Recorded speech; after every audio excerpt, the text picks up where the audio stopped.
반갑습니다. 오늘 복된 주일날 예배 자리로 오신 여러분 전부 다 환영합니다. 이 시간 다 같이 찬양을 드리기 전에 기도로 예배를 준비했으면 좋겠습니다. 기도할 때 우리가 드리는 이 예배가 하루 지나가는 그런 예배가 아니라 우리가 하나님께 예배하는 이 자리에 사람이 아니라 나의 욕심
살면서 연약해질 때가 너무 많은 것 같습니다.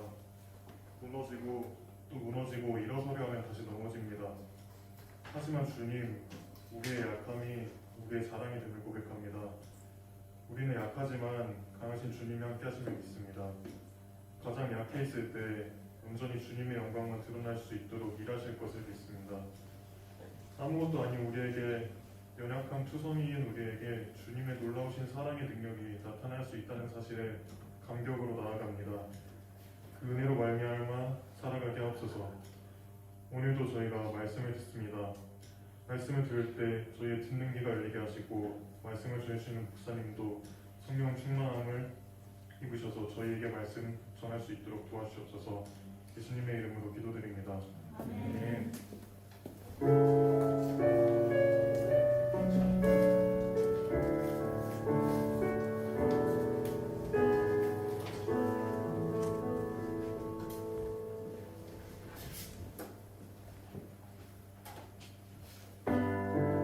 함께 찬양하겠습니다. 오늘 이 자리에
출애굽기 16장입니다. 다음 말씀이 올 텐데요. 출애굽기 16장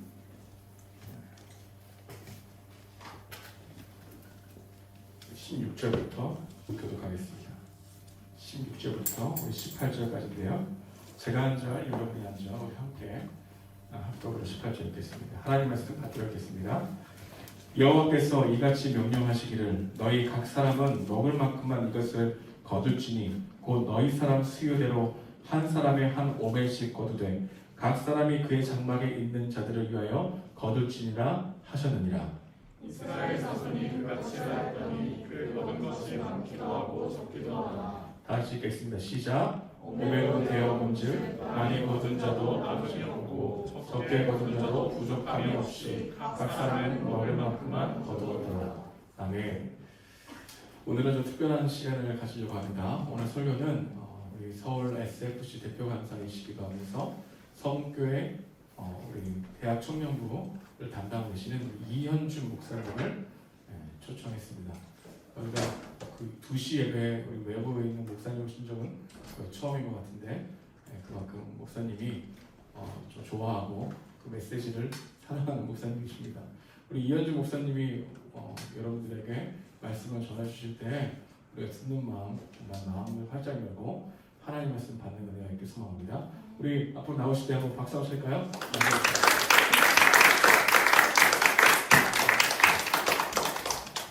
네, 다시 만나네요. 작년에 한번 평차 왔을 때 지나가는 말로 다음에 또 배워뵀는데 다시 만나게 돼서 반갑습니다. 저는 이현준 목사고요. 오늘은 제목대로 일상에서의 하나님 나라 운동이라는 주제로 같이 하나님 말씀 나누도록 하겠습니다. 근데 크게 성경 이야기를 살펴볼게요. 성경 이야기를 살펴보고 그 다음에는 우리 이야기를 다시 다뤄볼게요. 그리고 한 개 결론 내리려고 합니다. 제가 말이 빠르거든요. 너무 빠르면 신호를 주세요. 마스크 친구들. 벗어도 된다. 마스크 벗어도 되나요, 저는요? 감사합니다. 오늘 읽은 말씀이 출애굽 직후 상황이에요. 맞죠? 출애굽기 16장, 16절, 18절은 출애굽 직후 상황인데 출애굽 자체와 관계지어서 이 본문을 다시 한번 보도록 할게요. 이 본문이 사실은 출애굽의 본질적인 의미가 무엇인지를 담고 있거든요.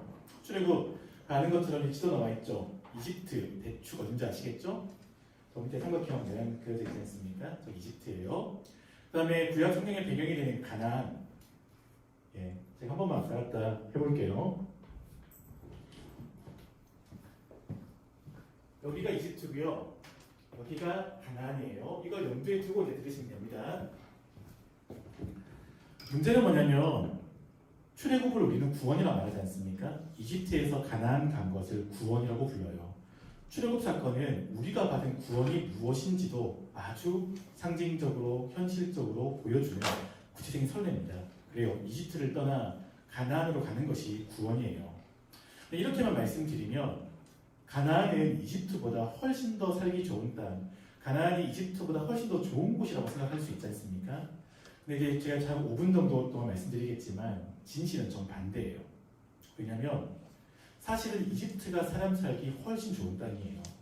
과거나 지금이나 아마 여러분들도 크게 다르진 않을 것 같고 어쩌면 저도 동일할 수 있어요. 우리가 행복한 삶을 살기 위해서 필요한 것 꼽으라면 두 가지는 빠지지 않습니다. 하나는 내적인 풍요예요. 그렇죠. 이왕이면 좀 풍요로운 게 좋죠. 왜 직장 고민하십니까? 이왕이면 조금 더 연봉 많이 주는데 가고 싶은 마음이 있잖아요. 두 번째는 뭘까요? 평화예요.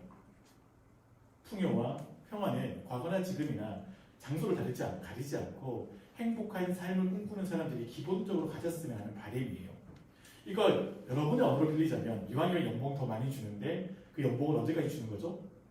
정년퇴직할 때까지. 풍요와 평화죠. 그런 직장이 지금 우리 시대에도 인기가 좋은 직장이지 않습니까? 반면에 1년 단위의 계약직 그리고 대기업 연봉에 미치지 않는 중소기업 사실은 다들 기꺼이 가려는 마음은 별로 없는 시대지 않습니까?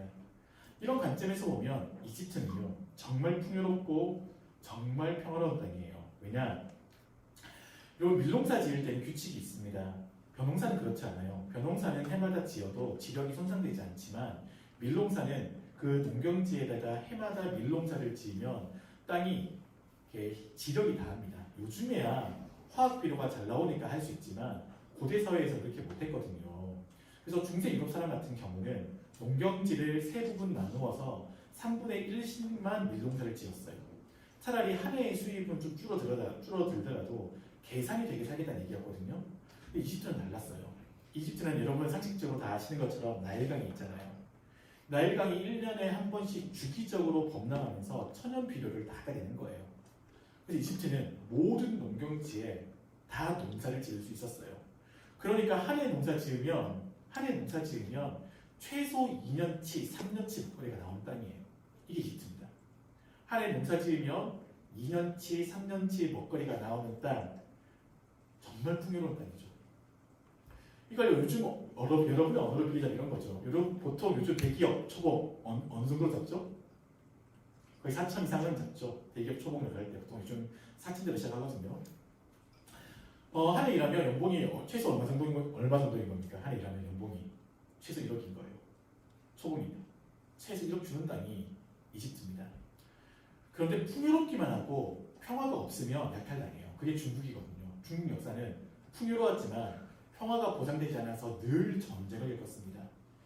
여러분 평화가 없는 풍요는 오히려 고통 아닌가요? 오히려 그것 때문에 사람이 죽기도 하고 약탈당하기도 하니까요. 하지만 이집트는 달랐어요. 지도 보시면 아시잖아요. 북쪽은 지중해예요.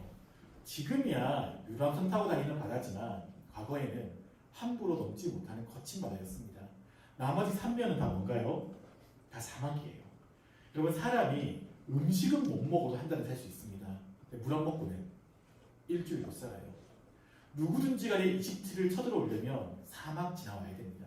식수를 마련하지 못하면 싸우기도 전에 전멸합니다. 그래서 이집트의 역사를 보면 외부의 침입이 별로 없습니다. 이집트 어떤 곳인가요? 풍요로워요. 한 해 농사 지으면 3년치 먹거리는 넉넉하게 나옵니다. 게다가 뭐가 보장되어 있죠? 평화가 보장되어 있습니다. 최소 연봉 1억부터 시작하는데 여러분이 늙어 죽을 때까지 그 연봉을 해마다 주는 곳 어디죠? 그곳이 이집트입니다. 오죽하면 창세기 19장에 보면 이집트를 표현할 때에 에덴 같았다라는 표현이 있어요.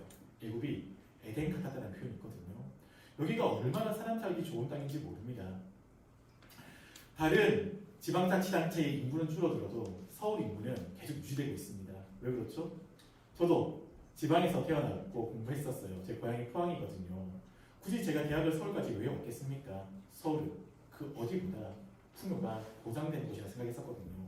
저도 풍요와 평화를 따라 굳이 고향 떠나서 서울까지 왔고 지금 서울에서 벌써 20년 넘게 살고 있는 거거든요. 과거나 지금이나 조금씩 표현은 달리할 수 있지만 대부분의 사람들이 행복한 삶을 위해서 있어야 되라고 생각하는 게 다르지 않는 거예요. 풍요롭고 평화로운 거죠. 자, 근데 이스라엘 백성들이 이제 애굽에서 어디로 갑니까? 가나안으로 가요. 그게 구원이잖아요. 그게 출애굽이지 않습니까? 그러면 그냥 생각하면 가나안은 어떤 곳이 돼야 되죠? 그냥 생각하면 더 풍요롭고 더 평화로운 곳이 돼야 되지 않습니까? 그래야 그걸 보고 구원이라고 말할 수 있는 거잖아요. 현실은 정반대예요. 가나안의 농사는 천수답입니다. 큰 강이 있는 것이 아니라 비가 내려야만 농사를 지을 수 있습니다. 여기 큰 강 없어요. 요단강이라고 했지만 요단강은 아주 작은 강이거든요. 농사 짓는데 그게 도움되지 않습니다. 이곳에서 농사를 지어봤자 그 수확량으로는 한 해 먹고 삽니다. 그냥 한 해 벌어서 한 해 먹고 사는데 되게 풍요롭진 않아요. 물론 구약 성경에서 가나안 땅을 말을 할 때 젖과 꿀이 흐르는 땅이라고 말을 하는데 이건 농경과 목축이 모두 가능하다는 의미거든요. 절대로 이집트보다 더 풍요롭다는 뜻은 아닙니다. 한 해 농사 지어서 딱 한 해 먹거리 나와요. 요즘으로 치면 뭡니까? 중소기업인 거죠. 중소기업. 딱 한 해. 그 월급 받으면 한 달 다 쓰고 나면 없는 거예요. 그 다음 달 월급 받아서 또 그 다음 달 먹고 살아야 됩니다. 이명하고 되지 않습니다. 일단 고민되죠. 여러분 이런 구원 받고 싶으세요? 하나님께서 이런 구원을 여러분에게 주신다고 하시면 넉죽 두 손 펴서 그 구원 제가 받을게요. 여러분 이렇게 말할 수 있을까요? 게다가 그래요. 별로 풍요롭지 않으면 평화라도 보장돼야 돼요. 그렇잖아요. 수입마저 별로 되지 않는다면 그걸 빼앗기지라도 말아야 되는 거지 않습니까? 딱 지리를 보세요. 밑에는 이집트, 그 다음에 동북 쪽에는 메소포타미아 문명, 서북 쪽에는 터키 쪽인데 당시엔 히타이트 제국이 있었습니다. 깡패들이에요. 다 이 동네에서 깡패 노릇하는 큰 제국들이었습니다. 히타이트의 세력이 강해지면 가나안을 지나 내려갑니다. 메소포타미아의 힘이 강해지면 가나안을 지나 내려갑니다. 이집트의 힘이 강해지면 가나안을 지나 북쪽으로 올라갑니다. 그래서 여러분이 구약 성경을 펴서 읽으시면 항상 무엇을 배경으로 깔고 있습니까? 구약 성경에는 항상 이걸 깔고 기록되어 있어요. 전쟁. 가나안이 원하든 원하지 않든 언제나 전쟁이 엮입니다. 우리네 역사하고 비슷하잖아요. 청일전쟁. 청나라하고 일본이 싸우는데 어디서 싸우죠? 한반도에서 싸웁니다. 러일전쟁. 러시아와 일본이 싸우는데 어디서 싸웁니까? 한반도에서 싸웁니다. 1950년의 한국전쟁. 물론 그 성격을 규명함에 있어서는 여러 가지 의미가 있지만 사실은 맞죠? 해양을 장악하고 있는 미국과 또 북쪽에 다시 소련의 대리전 전쟁도 가지고 있었지 않습니까? 우리가 원했던 전쟁이 아닐 수도 있는 거잖아요. 한반도 역사를 보면 우리가 원하지 않아도 단지 반도이기 때문에 부동항을 가지고 있기 때문에 원하지 않아도 전쟁의 소용돌이에 빠져서 평화롭지 못했던 것이 특별히 근대 역사였거든요. 비슷해요. 하나는 별로 풍요롭지 않습니다. 게다가 별로 평화롭지도 않아요. 그런데 여러분 하나님은 어떻게 하시죠? 이스라엘 백성들을 이집트에서 어디로 데려가시는 겁니까? 가나안으로 데려가요. 이게 출애굽 사건이에요. 그리고 이걸 구원이라 말하죠. 여러분 이 구원 감사함으로 잘 받으시겠습니까? 여러분 공동체에 어떤 친구가 남들이 부러워할 만한 직장을 다니고 있어요. 연봉도 제법 괜찮고 정년도 보장돼요. 막 그렇게 직장 다니다가 어느 날 갑자기 여러분의 모임에 와서 나 이제 직장 그만두기 결심했다 라고 말하는 거예요. 그럼 그 친구를 향해 이렇게 말할 사람이 있을까요? 야 구원받았구나. 구원받아서 되게 좋겠네? 여러분은 혹 그럴 사람이 있을지도 모르겠는데 부모님 세대에서는 그렇게 말하실 분이 거의 없을 거예요. 그런데 이게 구원이래요. 이해가 되십니까? 납득이 되십니까? 그리고 이런 구원을 여러분은 받고 싶으세요? 그럼 물어봐야죠. 잘 이해가 되지 않는다면 질문해 봐야 되지 않겠습니까? 자, 우리는 이집트 어디보다도 풍요롭고 어디보다도 평화로워요. 멀리서 보면 천국이에요. 망원경으로 보면 여긴 천국입니다. 이렇게 보면 정말 좋은 땅처럼 보이거든요. 그런데 이걸 쫙 당겨서 현미경으로 보는 거예요. 보니까 출애굽기 1장과 2장에 보면 이렇게 서술합니다. 여기가 지옥이더라. 그게 출애굽기 1장과 2장이에요. 이처럼 풍요롭고 이처럼 평화로운 곳에서 생지옥이 열린 거예요. 그 누구도 종살이 할 필요가 없습니다. 아니 생각해보면 그렇지 않나요? 한 해 농사지어서 섭든지 먹거리가 나오는데 뭐하러 빼꼼 빼앗습니까? 아니 뭐하러 누구를 종으로 삼습니까? 먹을 게 남아도는데요. 굳이 농사짓지 않아도 나일강에 그렇게 생선 많고 먹을 거 많은데 굳이 누구를 종으로 삼을 필요가 무엇이 있습니까? 근데 출애굽기 1장과 2장을 읽어보시면 이곳에서 어떤 일이 벌어지죠? 강제 노역이 발생해요. 누군가는 종이 되어서 인권을 침해받습니다. 심지어 2장 말미에 가면 모든 것을 다 가진 파라오가 아무것도 없는 아기들을 죽이라 명합니다. 그 누구도 종될 필요가 없는 곳에서 누구는 종이 되었고 그 누구도 강제 노역을 당하지 않아도 되는데 누군가는 강제 노역을 당하고 있습니다. 그 누구도 살해당하지 않아도 되는데 갓난아기가 축복받지 못하고 살해당하고 있어요. 출애굽기 1장과 2장은 여기가 생지옥이라고 묘사하고 있습니다. 이제 부여되는 거죠. 왜 생지옥이 된 걸까요? 이처럼 풍요로운 것도 없고 이처럼 평화로운 것도 없었는데 왜 여기는 생지옥으로 변해버린 걸까요? 여러분 우리가 그 근원을 알지 못하면 우리에게도 비슷한 일이 벌어져요. 우리도 풍요롭고자 하면 풍요로워질 수 있겠죠. 혹 그 풍요를 안전하게 보관하고자 한다면 혹 할 수도 있겠죠. 그리해서 우리의 삶에 정말 천국이 열린다면 좋겠지만 그렇지 않을 수도 있어요. 그건 제가 서문교회 온 지가 3년 반이 되어 가거든요. 서문교회 와서 직접 보고 경험하는 바이기도 합니다. 제가 이전에는 남서울교회를 오래 있었거든요. 그곳에 21년 정도 있었으니까요. 그곳은 지금 서문교회보다 훨씬 더 가난했어요. 대학에 올라가는 친구들의 대학 진학 비율을 봐도 인서울 비율이 훨씬 더 낮았고 친구들의 경제적 계층도 훨씬 더 어려웠습니다. 반면 지금 제가 섬기고 있는 서문교회는 이전의 교회에 비하면 개개인의 경제력은 훨씬 높아요. 그리고 학력도 제법 괜찮습니다. 강남 8학년이니까요. 그래서 행복하냐고요? 멀리서 볼 때는 행복해 보였어요. 맛있는 밥도 먹고 여행도 잘 다니고 학교도 번듯하고 그래서 행복할 줄 알았거든요. 3년 반을 만나면서 저도 저의 속내를 조금 더 드러내고 친구들도 친구들의 속내를 조금 더 드러내줍니다. 들어가 보니 그곳에서도 여전히 생지옥은 존재했었습니다. 여러분 풍요롭고 평화로운데 생지옥이에요. 뭔가 문제가 생긴 거죠. 사실 출애굽기의 진정한 의미는 바로 그토록 풍요롭고 그토록 평화로웠던 이집트를 무엇이 지옥으로 만들었는가요? 그러면 알 수 있어요. 하나님께서 왜 이스라엘 백성들을 덜 풍요롭고 덜 평화로웠던 가나안으로 데려가신 거죠. 이집트를 생지옥으로 만들었던 그 근원을 해결할 수 있다면 이집트보다는 덜 평화롭고 이집트보다는 덜 풍요로워도 그곳에서 어떤 삶이 가능하다는 얘기죠? 천국이 가능한 거예요. 분명 더 안 좋은 조건이에요. 분명 더 열악한 조건입니다. 하지만 이집트를 지옥으로 만든 그 문제가 해결될 수 있다면 가나안도 사람 살기에 충분한 것입니다. 저는 간사로 살아가고 있어요. 말이 좋아 간사지 법적으로 말하면 그냥 비정규직 노동자입니다. 사실 SFC에서 지도위원회에서 그만두라고 그만둬야 됩니다. 저는 고용이 보장되지 않습니다. 제 친구들을 만나면 저희 대학교 친구들이 저한테 한 번씩 그런 얘기를 해요. 목사님 안 불안해요? 저한테 물어봐요. 안 불안해요? 물어보면 제가 대묻습니다.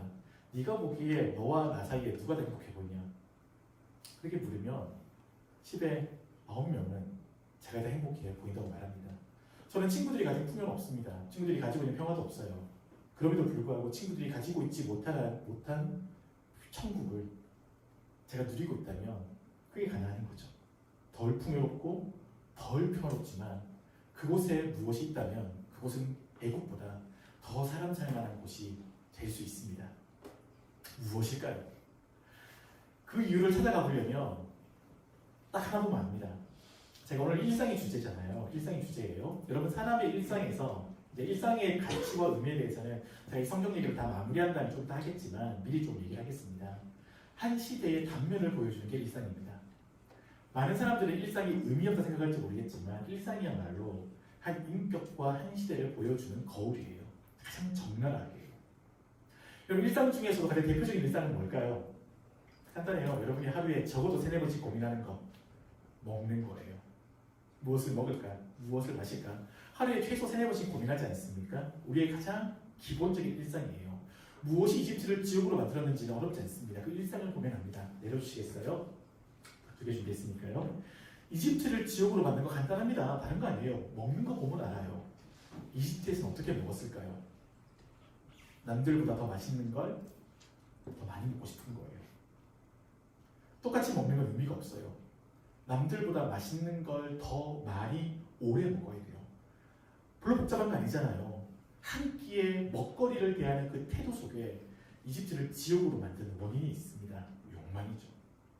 이런 점에서 오늘 여러분이 읽었던 본문 속에 뭐가 있냐면 출애굽의 근본 정신이 담겨져 있어요. 무엇이 덜 풍요롭고 덜 평화로운 가나안을 진짜 사람 살만한 곳으로 만들 수 있는지 그 하나님 나라의 근본 정신이 여기 담겨져 있습니다. 그럼 만나죠. 이스라엘 백성들이 광야에서 만나를 먹었습니다. 만나는 이게 뭐냐라는 뜻이에요. 그냥 히브리어로 이게 뭐냐가 그냥 만나거든요. 아마 이스라엘 백성들도 처음 보는 거여서 이름을 만나라고 그냥 문장인데 그게 만나가 된 거예요. 만나는 하나님의 선물이에요. 공짜로 받은 거잖아요. 자, 그래서 이 만나를 먹을 때 규칙이 있습니다. 그림 보이는 것처럼 사람들이 만나를 나름대로 이렇게 다 자기가 가진 그릇에 담아옵니다. 근데 이걸 가지고 곧바로 자기 텐트, 천막으로 가진 않아요. 자기가 열심히 노력해서 만나를 이제 이게 거두지 않습니까? 거두면 집으로 가는 길에 그 텐트 근처에 호멜이라는 도량형을 든 사람이 있어요. 호멜이라는. 예전에 쌀집에 가면 돼 있었거든요. 그보다 더 큰 건데 이 호멜이라는 도량형을 든 사람이 있는데 자기가 노력해서 얻은 만나를 여기다 넣어요. 넣는데 오늘 컨디션 너무 좋아서 넣었는데 이 호멜이 왜 이만큼 넘쳤어요. 이렇게 빼는 거예요. 싹 빼줘요. 그래서 한 호멜만큼 가져가게 하는 거예요. 어떤 사람은 오늘 몸이 너무 안 좋아요. 그래서 만나를 챙긴다고 챙겼는데도 이 호멜 속에 넣었더니만 움푹패여요. 부족하죠. 그럼 어떻게 할까요? 앞서 뺐던 거 넣어서 줍니다. 그래서 만나의 정신을 이렇게 말합니다. 많이 거둔 자도 남음이 없고 적게 거둔 자도 부족함이 없었다. 이게 나중에 고린도후서 가면 헌금에 대한 가르침으로 이어지거든요. 이스라엘 백성들은 40년 동안 이렇게 먹어요. 광야 40년 동안 만나를 먹습니다. 근데 이 만나의 정신은 무엇입니까? 하나님께 선물로 받은 건 어떻게 먹는 거죠? 서로에게 선물로 나눠주며 먹는 거예요. 이집트에서는 더 풍요롭고 더 평화로웠지만 한 끼의 밥을 먹을 때마다 욕망으로 먹었어요. 그 욕망이 애굽을 지옥으로 만들었죠. 애굽과 비교할 수 없는 곳이 광야입니다. 사람 살기 정말 어려운 곳이죠. 하지만 이곳에서는 한 끼의 밥을 먹더라도 어떻게 먹습니까? 옆에 있는 지체의 밥상을 함께 챙기며 먹습니다. 내 배 부르는 것만큼이나 내 이웃의 배가 부르는 것도 중요한 거죠. 여러분 이런 이유 때문에 하나님께서 이스라엘 백성들을 가나안으로 곧바로 데려가지 않으셨어요. 원래 2주 만에 갈 수 있는 길이었지 않습니까? 하지만 40년이 걸렸어요. 이유가 뭘까요? 여러분 이게 일상이 쉽게 바뀝니까? 사람은 제가 청년사역 10년 하면서 낸 결론 중에 하나가 이거예요. 사람은 옳고 그름을 따라 살지 않습니다. 사람은 아름다움을 따라 살아갑니다. 저는 사역 처음 하실 때는 이런 마음이 있었어요. 저는 복음이 옳다라는 것만 증명해주면, 복음이 옳다라는 것만 입증해주면 제가 가르치는 친구들이 하나님 나라 선택하고 살 줄 알았거든요. 근데 그게 아니라는 걸 나중에 뒤늦게 깨달았어요. 사람들은 죄가 나쁜 줄 압니다. 하지만 왜 죄를 짓죠? 죄가 아름다워 보이니까요. 죄가 예뻐 보이니까요. 우리의 마음속에 근본적으로 아름다움을 추구하는 마음이 있습니다. 가장 결정적인 순간 나오는 건 옳고 그름에 대한 것이 아니라 무엇이 아름다운가, 그리고 생각하는 것이 아니라 몸에 배인 습이에요. 그래서 운동선수들은 기본기 훈련을 계속 하잖아요. 그래야 그 기본 동작이 몸에 배이는 거거든요. 가장 결정적인 순간 뇌가 지시하는 것이 아니라 몸이 반응하는 거거든요. 마찬가지예요. 이스라엘 백성들이 하나님 나라의 법을 알고 있을 수 있습니다. 2주면 그 법을 아는 데는 문제가 없어요. 2주면 충분해요. 2주간이면 10계명뿐 아니라 구약 성경에 기록되어 있는 하나님의 법을 다 이미 깨달을 수 있습니다. 근데 문제는 그 법을 아는 것과 그 법이 몸에 새겨지는 건 별개의 문제예요. 그리고 사람은 가장 다급한 순간 뭐가 나옵니까? 몸에 새겨진 습이 나옵니다. 이게 아니죠. 습이 나와요. 하나님께서 이스라엘 백성들을 왜 40년간 만나를 먹게 하셨는지 이제 그 이유를 아실 수 있을 거예요. 40년간 만나를 먹으며 어떻게 하시는 거죠? 하나님 나라를 그들의 머리에 새기는 게 아니에요. 하나님 나라를 그들의 몸에 새기는 거예요. 매 끼니를 먹을 때마다 하나님 나라의 가치에 따라 먹는 걸 40년 동안 몸에 새기셨기에 그들이 가나안에 가서 위급한 순간에도 머리에 옳고 그름보다 더 몸에 새겨져 있는 하나님 나라 가치에 따라 결정할 수 있는 거거든요. 이런 점에서 출애굽에 특별히 이 만나 본문은 무엇이 이집트를 지옥으로 만들었고 무엇이 가나안을 천국으로 만들 수 있는지에 대해서 중요한 단서를 줍니다. 일상의 욕망. 그 일상의 욕망에서도 가장 대표적인 건 먹거리에 대한 욕망이에요. 하나님은 이스라엘 백성들을 40년 동안이나 하나님 나라 가치에 따라 먹게 하시며 그들의 생각을 달라지게 하실 뿐 아니라 그들의 몸을 이 가치에 합당하게 변화시키셨어요.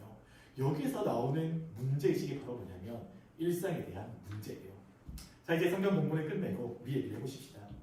앞서 제가 일상이 중요하다면 두 가지 이유 때문이라고 말씀드렸어요. 첫째, 일상 속에 한 사람의 진짜 모습이 드러나요. 혹시 소개팅 해본 친구들 알 거예요. 미팅하고 소개팅 있는 날에는 아침 일찍 일어나 안 씻던 친구도 씻어요. 샤워합니다. 맞죠? 그리고 평상시에는 잘 입지 않은 옷을 빌려 입거나 사서 입기도 합니다. 그리고 이왕이면 잘 얼굴에 뭐 안 바르던 형제도 뭘 바르죠. 그리고 아주 평상시와는 다른 얼굴로 나갑니다. 특별한 날, 우리는 특별한 사람으로 변신하고자 합니다. 근데 그게 우리 진짜 우리인가요? 그게 진짜 우리의 모습인가요? 그렇진 않죠. 진짜 우리는 언제 드러납니까? 일상이에요. 일상 속에 진짜 우리의 모습이 있어요. 사실 지금 바라보시는 저의 모습은 다 가랍니다. 사실 여러분 가짜예요. 저는 절대 이런 사람이 아니에요. 지난주 수요일이었나요? 화요일이었나? 제가 아내와 함께 그 이마트를 갔어요. 월계 이마트에 갔는데 제가 옷 사는 거 되게 싫어하거든요. 저는 옷 사는데 돈 쓰는 거 그렇게 아까워요. 근데 아내가 제가 없는 곳에서 제 티를 세 벌을 골랐더라고요. 그래서 전화가 온 거예요. 옷 좀 맞는지 와봐라. 여러분 이렇게 이해하고 들어주십시오. 제가 그 데이지 매장에 갔는데 아내가 옷을 이미 세 벌 골랐더라고요. 제가 어떻게 행동했냐면 바로 그 자리에서 주저앉아 엉덩이를 바닥에 깔고 아이들이 응석 부리는 것처럼 옷 안 산단 말이야! 그래서 제가 약 3초간 그 짓을 했어요. 바닥에 주저앉아 옷 안 산단 말이야! 그래서 이렇게 제가 이렇게 두 다리와 두 팔을 모두 움직이며 옷을 사기 싫다는 의지를 그냥 말로 할 정도가 아니라 바닥에 엉덩이를 대고 했었습니다. 그게 진짜 제 모습이에요. 저는 사실 장난기가 정말 많습니다. 정말 장난기가 많고 제 가족들은 모두 알아요. 종종 제 막내딸이 말합니다. 설교할 때 아빠와 집에서의 아빠는 다른 사람 같다고. 설교할 때는 제 개그 본성이 별로 없거든요. 장난기는 많지만 개그 본성이 없어요. 그래서 제가 설교할 때는 절대 개그 때리지 않거든요. 개그하지 않거든요. 그래서 주로 이제 조금 무거운 모습만 많이 드러냈는데 실제 저의 일상에서의 모습은 장난기가 진짜 많고요. 한때 제가 아내에게 하는 말에 10개 중에 8개가 거짓말이었어요. 장난친다고. 제가 아내가 저를 믿지 못하도록 만든 주범이 저이기도 하죠. 그게 진짜 저의 모습이죠. 그러니까 제 아이들은, 제 자녀들은 제가 누군 줄 알아요. 하지만 주일에 그저 설교단에 있는 저만 보는 친구들은 어쩌면 저의 진짜 모습은 모르고 사는 거예요. 여러분 일상 속에 한 사람의 진짜 모습이 있습니다. 근데 이게 여러분 그저 이게 이런 선언적인 의미가 아니라 그게 여러분의 영원한 운명을 결정짓습니다. 마태복음 25장에 보면 영원한 심판에 대한 본문이 있어요. 양과 염소가 있죠. 염소에 속한 이들은 영원한 저주받을 이들이고 양에 속한 이들은 영원한 복락에 들어갈 이들이에요. 근데 이들과 예수님이 주고받는 말을 들으면 이상한 부분이 하나 있습니다. 영원한 심판받은 이들은 이렇게 말합니다. 우리가 언제 예수님께 안 했나요? 라고 물어요. 자기들이 심판을 받는데도 심판받는 이유를 몰라요. 더 웃긴 건 영원한 복락에 초대받은 이들이에요. 이 사람들이 이렇게 말하죠. 우리가 언제 했습니까? 라고 말해요. 아니 지금 영원히 결정되었는데 영원한 생명과 영원한 죽음에 속한 이들이 자기가 왜 영원한 생명이고 영원한 죽음인지 몰라요. 이상하지 않나요? 아니 특별한 일이 이것을 결정지을 것 같으면 다 기억하고 있을 거예요. 여기에 중요한 단서가 있죠. 우리의 영혼을 결정짓는 건 여러분이 특별하다고 생각하는 순간과 시간이 아니에요. 여러분 1년 전 오늘 식사 뭐 하셨습니까? 아무도 기억 못하죠. 일상은 기억하지 않으니까요. 그런데 우리는 기억하지 않는 그 일상을 그리스도는 차곡차곡 보고 계세요. 왜 그렇습니까? 그 일상 속에 우리의 말보다 더 분명한 우리 자신이 있어요. 그래서 이거 사람을 대할 때 이런 겁니다. 사람을 대할 때는 나보다 약한 사람 대하는 모습 보면 그 사람의 진짜 모습을 알 수 있죠. 그래서 예수님이 이렇게 말씀하신 거예요. 지극히 작은 자를 대하는 것이 곧 내게 대하는 것이다. 나보다 힘없는 사람을 대할 때 그 사람의 진짜 모습이 드러나고 그것이 우리의 영원한 삶의 중요한 근거가 됩니다. 일상 속에 우리의 진짜 모습이 있습니다. 그렇기에 일상에 변화 없는 모든 변화는 위선입니다. 그래서 이스라엘 백성들은 40년 동안 만나 먹으며 그들의 몸을 바꾼 거예요. 그들의 습을 바꾼 겁니다. 그저 일주일에 한 번 예배만으로 우리의 삶은 변하지 않습니다. 우리의 일상이 하나님 나라 같이 합당해질 때만이 진정한 변화, 의미 있는 변화가 우리의 삶에 주어지게 되는 거죠. 자, 일상 속에 우리의 진짜 모습이 있습니다. 더 나아가서 일상 속에 시대의 진짜 모습도 있어요. 한 시대의 진짜 모습도 일상 속에 있습니다. 매해 새해가 되면 우리가 결심을 하죠. 대부분 작심삼일로 끝나고 맙니다. 이유가 있습니다. 일상 속에 그 시대를 움직이는 진짜 힘이 들어가 있거든요. 예를 하나 들어보십시다. 이 시대가 만든 대표적인 먹거리 무엇인가요? 과거에는 없었지만 근래 수십 년 사이에 만들어진 우리의 새로운 먹거리 패스트푸드예요. 그죠? 여러 가지지만 패스트푸드 대표적입니다. 햄버거, 피자 이런 거죠. 여러분 패스트푸드란 먹거리가 원래 없었어요. 이 땅에. 갑자기 생겼습니다. 없던 게 생기는 건 어떤 의도와 어떤 힘이 개입된 거죠. 무엇이 패스트푸드라는 음식을 이 시대의 보편적인 먹거리로 만들었습니까? 간단해요. 합리성, 효율성이에요. 시간 아껴야 되죠. 사람과 넉넉하게 대화하면 밥 먹지 말라는 얘기예요. 빨리 밥 먹고 뭐 하라는 얘기죠. 노동하라는 얘기죠. 공부하라는 얘기죠. 관계는 별로 중요하잖아. 빨리 밥 먹고 일하라는 얘기입니다. 이 말은 우리가 패스트푸드를 즐겨 먹고 있으면 우리가 패스트푸드를 계속 즐겨 먹고 있으면 우리가 의도하지 않아도 그 가치에 순응하고 이미 살고 있는 거예요. 어떤 일을 결정할 때 가장 중요한 근거로 합리성과 효율성들이 되는 거죠. 2차 세계대전 당시에 일본이 있었던 종군위안부 문제, 일본군이 저질렀던 종군위안부에 대한 문제, 제가 아직 그 생존자들이 살아 계시기 때문에 그냥 그분들이 그냥 살아 계시니까 그냥 이 표현을 쓰는 겁니다. 원래는 그 표현보다 더 정직한 표현이 있는데 그 표현 아직 생존자가 계시기 때문에 아직 쓰지는 않습니다. 여러분 이거 왜 만들었는지 압니까? 합리성 때문이에요. 러시아 내전 때 일본이 개입한 적이 있었어요. 그런데 전쟁도 해보지 못하고 군사력의 40%를 잃었어요. 성병 때문에. 이걸 깨달은 일본 군국주의의 아주 똑똑한 엘리트들이 어떻게 하면 군사력을 합리적으로 보존할 수 있을까? 대단히 합리적인 의사결정이었어요. 그래서 그 짓을 한 겁니다. 여러분 인간의 모든 판단에 합리성만 존재하게 될 때 인간은 야수가 됩니다. 인간은 끔찍한 야수가 돼요. 마찬가지죠. 여러분 이런 점에서 패스트푸드를 보면 이 시대를 움직이는 진짜 힘을 알 수 있는 거예요. 단면처럼. 그래서 여러분 패스트푸드를 끊으려면 단순하게 식습관을 바꾸는 이상의 결정이 필요합니다. 어떤 결정이 필요하죠? 나를 움직이는 가치 질서의 변화가 필요해요. 아 그렇구나. 빵보다 중요한 것이 있구나. 한 끼의 밥을 그저 내 배를 채우는 것이 아니라 누구와 얼굴 맞대고 함께 천천히 밥을 먹는 것이 일을 효율적으로 하는 것보다 내 삶이 더 중요한 의미구나. 그냥 가치 판단의 전환이 일어나지 않으면 이 식습관 못 바꿉니다. 하루에 30분 먼저 일어나는 것도 쉽지 않죠. 왜냐면 그 수면 시간 속에 이 시대의 지배적인 지배 질서가 다 들어가 있거든요. 그 지배적인 가치를 바꾸지 않고 그저 몸동작 몇 개를 바꾸는 게 며칠은 할 수 있지만 이어지지 않습니다. 왜냐하면 이 모든 단면 속에 그 일상 속에 그 시대를 움직이는 진짜 힘이 있는 거거든요. 이 점에서 여러분 일상 너무 중요해요. 일상 속에 여러분의 진짜 얼굴이 들어가 있고 일상 속에 이 시대를 움직이는 진짜 힘이 들어가 있습니다. 가장 안타까운 건 뭐죠? 하나님 나라를 고백하며 일상 속에서는 제국을 살아가는 거죠. 주일에는 함께 예배드리며 함께 소그룹으로 모이며 함께 고백합니다. 여러분도 종종 이런 일을 경험해 본 적이 있을 거예요. 매번 모일 때마다 같은 기도 제목을 내고 있어요. 성경 읽겠다. 기도하겠다. 주일을 모일 때마다 계속 결심을 합니다.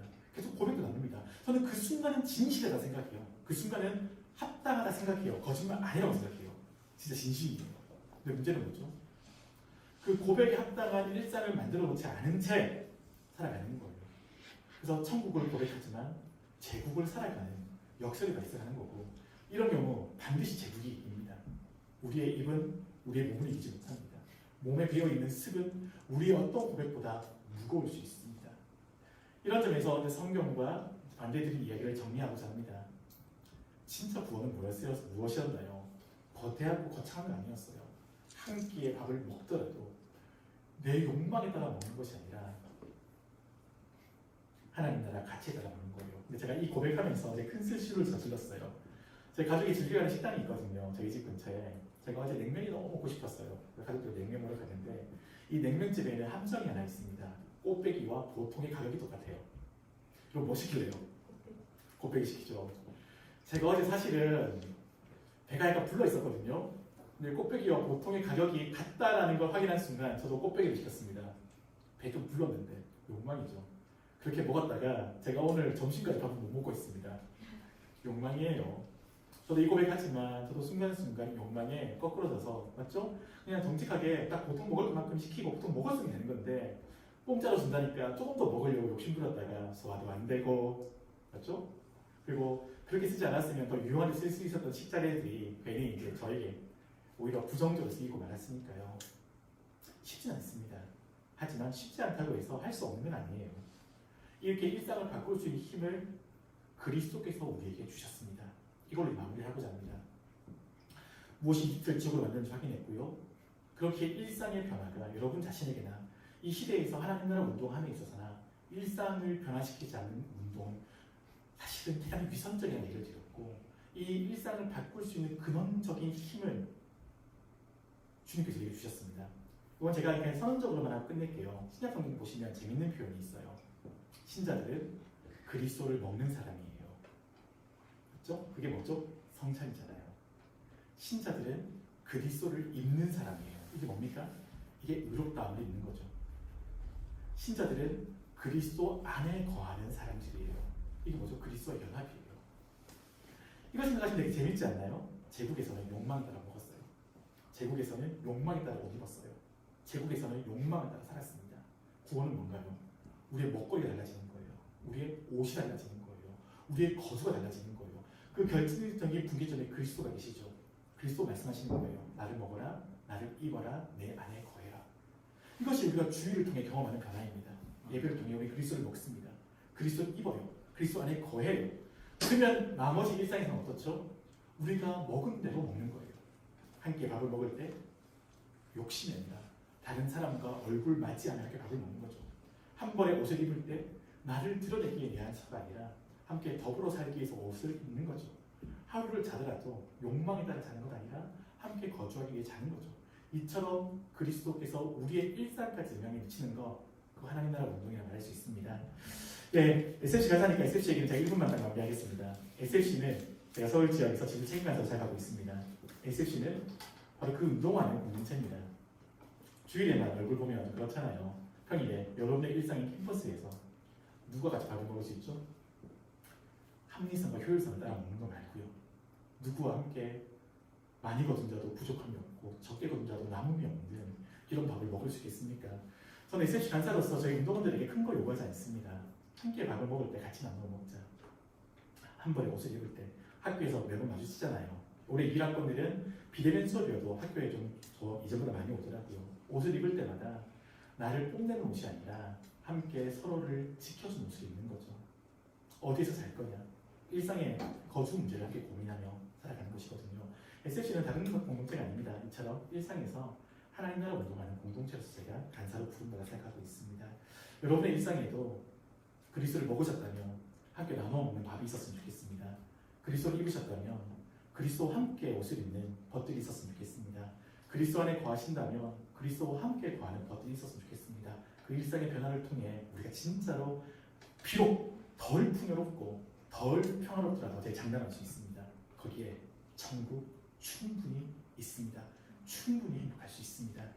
제가 아직 인생을 더 살아가야 되겠지만 여러분들보다 20년 더 살아본 결과 절대 불행하지 않다는 걸 기억해 주세요. 같이 기도하겠습니다. 이렇게 기도해요. 이 예배의 자리에 우리가 그리스도를 먹게 하여 주세요. 그리스도를 입게 하여 주세요. 그리스도 안에 거하게 하여 주세요. 그분을 먹었다면, 그분을 입었다면, 그분 안에 거한다면 하나님, 우리의 일상에서도 당신과 함께 먹고 당신과 함께 있고 당신과 함께 거하는 일상의 변화를 있게 해주십시오. 일상이 천국이 되게 해주십시오라는 그 제목으로 함께 기도하겠습니다. 같이 기도합시다. 살아계신 하나님 아버지, 우리의 일상에 무엇이 우리를 움직이고 있는지 정직하게 들여다봅니다. 우리의 일상 속에 우리를 움직이는 것이 욕망이라면 하나님, 우리의 욕망을 꺾어주시고 우리의 일상 속에 그리스도와 함께 먹고 그리스도와 함께 있고 그리스도와 함께 거하는 근원적인 변화들이 있게 하여 주시옵소서. 아무도 눈여겨보지 않는 시간, 하지만 그리스도께서 차곡차곡 눈여겨보시는 우리의 일상 가운데 하나님 나라 임하기를 원합니다. 우리의 일상을 잘라보면 그 가운데 천국 드러나기를 원합니다.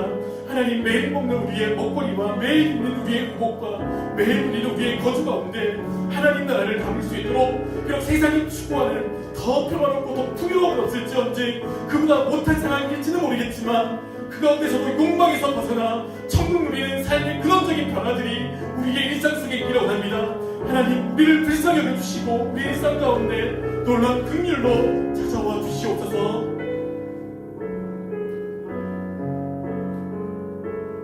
이 모든 것 예수님의 이름으로 기도드렸습니다. 아멘.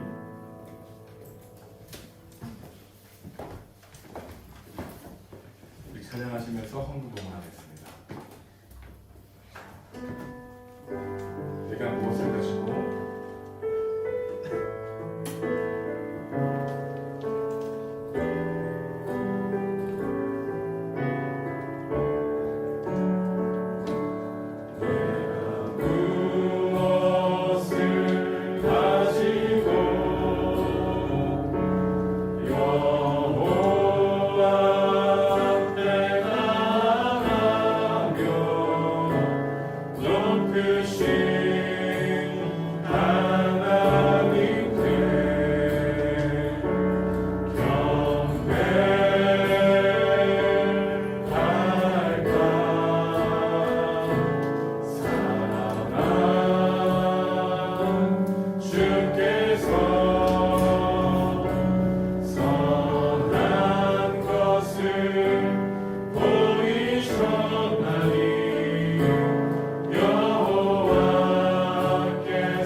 우리의 예배가 우리의 일상생활을 정당화시키는 것이 아니라 우리 일상생활에서 욕망을 죽이고 예수 그리스도의 그 은혜를 따라 살아가는 일상이 우리 예배를 진지하게 한다는 것을 다시 한번 느끼게 하시면 감사합니다. 하나님, 우리의 일과 양식을 채워주시옵시고 자족하는 삶을 인도해 주시옵기를 원합니다. 그래서 서로 나누되 부족한 건 없게 하시고 더욱더 서로 나누면서 하나님 나라 가치를 소중히 여기는 우리 청년들 될 수 있도록 인도해 주시옵소서. 다시 일상으로 나아갈 때에도 이들 가운데 함께 하시고 언제나 예수님을 붙들고 살 수 있는 우리 청년들 될 수 있도록 인도해 주시기 원합니다. 감사드립니다. 예수님의 이름으로 기도드리옵나이다. 아멘. 우리 다 함께 일어나셔서 마지막 교회에서 진행하겠습니다.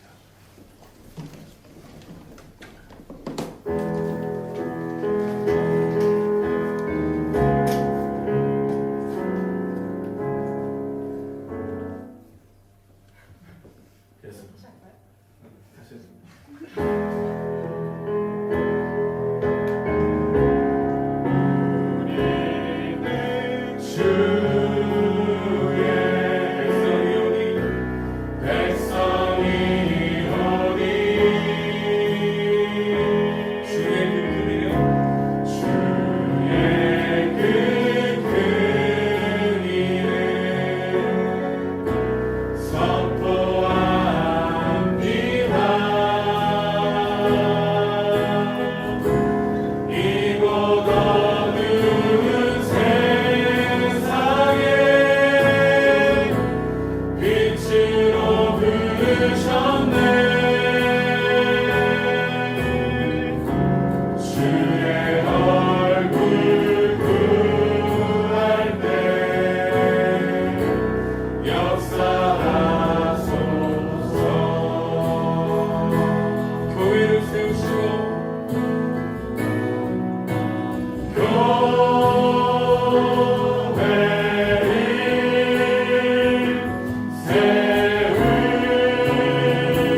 우리 주 예수 그리스도의 은혜와 하나님 아버지의 크신 사랑과 성령의 교통하심이 모든 성도들의 머리 위에 영원토록 함께 있을지어다. 아멘. 아멘.